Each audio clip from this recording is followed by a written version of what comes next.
Hey guys, I'm Lindsay Martin and I'm Chef Karla Williams. And we're going to talk about the Swiss Army knife of the jungle, the coconut. So Karla, can you tell everyone why this is the Swiss Army knife of the jungle? Yeah, the coconut's actually pretty cool. There's a lot of really good components of it and good food components of it. So you have the coconut water that happens when you just crack open the coconut. And then you can actually use the meat of the coconut and extrude coconut milk out of it. And then that meat you can actually make shredded coconut with to make maybe coconut macaroons or add to anything. So there's a lot of options with the coconut.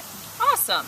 Well, I'm going to talk about some of the health aspects of coconut, and Karla's going to talk more on the culinary side of things. So first we're going to talk about coconut oil.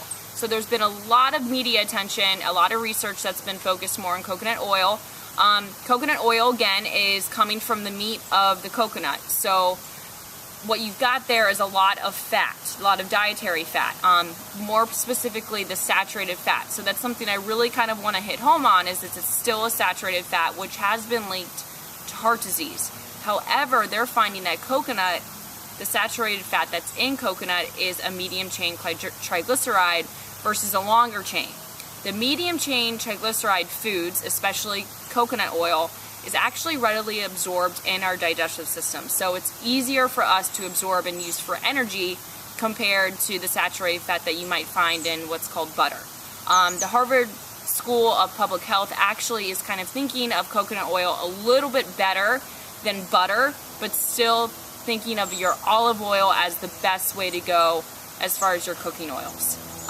Karla, can you give us any ways that you would like to use the coconut oil? Yeah, I actually love coconut oil for two reasons. One is that it has a low flavor profile, so it's really good just to include in your food without adding a high flavor. Like olive oil does have a lot of flavor to it.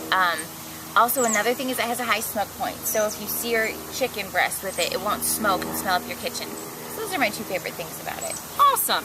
So definitely playing with it in moderation is still good.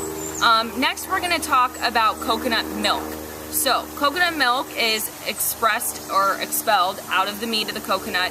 Just to give you guys in a perspective, this is one can. This can has 980 calories. Ugh! So, you have to use this in moderation. So, if you're using, this is just regular coconut milk out from a can, you have to be really careful with it from a caloric perspective. They do have coconut milk that you can find in the dairy section of your regular grocery store that's a little bit more diluted. Definitely hitting home towards more the vegetarian, vegan route because it's a plant source, not an animal source. But it has very little protein. So there's only 1 gram of protein per serving in this can. So if you're looking at it as a protein replacer from your regular dairy milk, then it's not going to necessarily do the trick.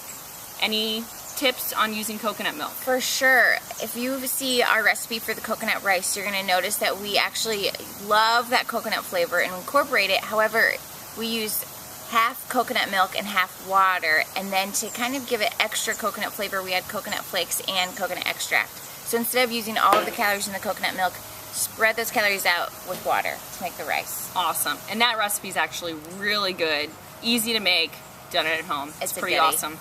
Okay. Last but not least, we are going to talk about the sprinklers going off right now, so just bear with us. Speaking of water, this is coconut water. Kind of like the next energy drink. It actually says hydrate naturally on the top here. When you sweat, you lose sodium, you lose salt, and you also lose potassium. Coconut is very high in potassium, but not as high in your sodium. So just be careful that if you want to replace electrolytes, that you might be missing some of the sodium from coconut water, but any way you can drink water is a really good way to go. However, it's expensive. So you're going to be paying a lot of money for a little bottle like this, and getting water just out of your tap is pretty dang cheap. So just think about that. Any tips on coconut water, Karla? I'd say use it sparingly. We use it in apple muesli. That's a good recipe. Just to add some potassium. But go for water. Yeah, water's good. Why not? Well, thanks for paying attention, guys. You know, maybe you want to explore with coconut, but use it in moderation. I don't think there's enough research out there to really say go gung-ho with the coconut oil. We'll say that if you use it on your skin, make it silky smooth. All right, guys. Bye. Bye.